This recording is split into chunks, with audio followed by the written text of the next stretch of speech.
friendship, nagbabalik po ang inyong mga mata ni Angelita. And of course, andito na naman tayo ngayon for our next topic. Huwag mong kakalimutan mag-subscribe and likes at i-press na rin ninyo ang bell para lalagi kayong update sa ating mga topic anytime. Okay? Kapag meron po tayong nai-upload. So, may mga update notifications na manonotify kayo para mapanood naman ninyo yung ating vlog. Alright. Invokes your rights against self-incrimination. Well, Mr. Grijaldo. Dito po tayo sa hearing naman ng Quadcom na nag-resume. So, diba? One day ago, about hearing on drug war or AJ case. Noong January 21st, 2025 na po yan.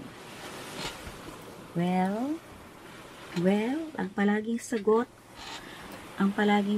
nitong si Mr. Grijaldo invokes the rights against self-incrimination. Diba? Wala kasi siyang alam ng isagot kapag ang tanong about doon sa naging issue sa Senate noon. Alright, let's watch this. Mga friendship, yung topic po pala nga natin ngayon for today is about doon sa House Quadcom na hearing na nag-resume na po at this January 21st, diba? Yun yung kanilang hearing ngayon about sa AJK tsaka sa illegal drugs tsaka sa mga illegal pogos. By my statement, sa Senate, under oath, Your Honor, and I invoke my right for self-incrimination, Your Honor. Point of order, Mr. Chairman. Grijaldo? Your Honor, yes or no lang po, I will stand by my statement in the Senate under oath, Your Honor, and I would like to invoke my right again, for self-incrimination. Again, Ayan, mga friendship, nakita nyo, I invoke the rights against self-incrimination. Diba? Nagagalit na yung mga kagalang-galang na congressista natin. Ay alay nagagalit na sa kanya dahil yun na lang ang lagi niyang sinasabi. Diba? I invoke my rights against self-incrimination. Kaya naman itong si Congressman Barbers ay medyo pati si Congressman Adjok ay medyo napika na talaga sa kanya. Right against self-incrimination, tinatanong sa'yo, relevant question. Matapang ka lang doon sa Senado kasi may kakampi ka. Dito ka magpakita ng tapang mo. Hindi yung nandun ka lang. Alam mo, ang mahirap kasi sa'yo, gusto lang nating malaman ang katotohanan sa likod nito. Ang dami mo ng ginawa eh. Dinamay mo pa yung mga kasama na, hindi dahil sa kasama namin sila, kundi hindi tama ang nangyari at ginawa mo. To invoke my right for self-incrimination, Your Honor. Mr. Chair, point of order.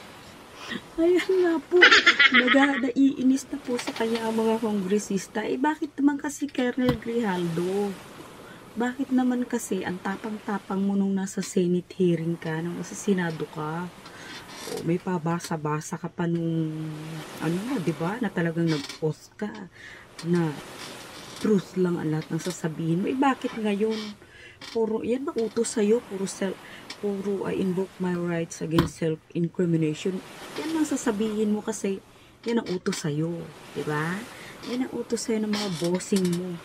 Para, kumbaga, walang mapipiga sa'yo. Kaya naman, ayan, ang gagaling. Ito kasing mga tutor mo, mga teacher mo, sabihin mo sa kanila, kapag naman kasi tinuruan ninyo ako, galingan nyo pa. And dapat, hindi ka nila iwanan sa ere. Sa bagay, hindi ka naman iwanan sa ere kasi, sabi mo nga, invoke my rights against self-incrimination. Yung mga tinuturo sa'yo, di ba, yung mga tutor mo, ang gagaling nila. Sa bagay, a good leader nga raw, a good leader daw is a good follower. Ganun yun. answered my question a while ago. And he's still invoking his right against self-incrimination, which is improper. Even Supreme Court decisions say so. You're just telling me your ignorance of the law. Oh, di po ba? Ayan. Ano ngayon, Colonel Grijaldo? Nasa na ang tapang mo? Nung nasa Senado ka, ang tapang-tapang mo? Di ba, palibasa ba? Nandun ang dating, nandun ba si Duterte? Kaya ang tapang-tapang mo? Tapos, nandun pa yung mga kakampi mo, sina Bato. Andyan sila lahat, nasa paligid mo nga naman. Kaya naman, ang lakas-lakas ng loob mo. Akala mo siguro, makakalusot ka na. Sabihin pa ng ni Duterte mo na pwedeng kasuhan yung mga congressman. Lalo kang tumapang. Nako. Kumbaga, eto na. Hindi nila ako pababayaan kasi sigurado na ito. Ayun ang akala mo. Kasi alam mo, lumalabas din talagang katotohanan. Tingnan mo ngayon yan. Hindi ka makapagsalita. Hindi ka makasagot. Puro ka invoke my rights against self-incrimination. Yan na lang ang kaya mong isagot ngayon at sabihin. Tignan natin kung makakalusot ka dyan. Nakita mo, na-cite in contempt katuloy. Diba? Yan lang nararapat sa'yo. Kaya nga dapat, para mabawasan ang konsensya mo, doon ka na lang sa totoo. Dapat, makonsensya ka. Tama si Congressman Barbers, dapat makonsensya ka sa mga kasinungalingan mo. Hindi na sa bagay, di na tayo magtataka dyan. Kasi, yun naman ang kinagisnan mo eh. Yung mga leader mo kasi, mga sinungaling din, di ba? Magaling lang sila sa dakdak. Kaya naman yung pagiging sinungaling nila, tinuturo nila sa mga followers nila. Ganyan sila kagagaling. Nung nagsabog ng kabahuan si Duterte, nasalo nilang lahat. Kaya ayan, hindi sila nakapagtago. Kaya ngayon, isa sila sa mga diba? Okay, mga ka-friendship, bye-bye na muna for now. And I'll see you for my next video. Alright, so don't forget, subscribe and likes, and ring the bell. Bye!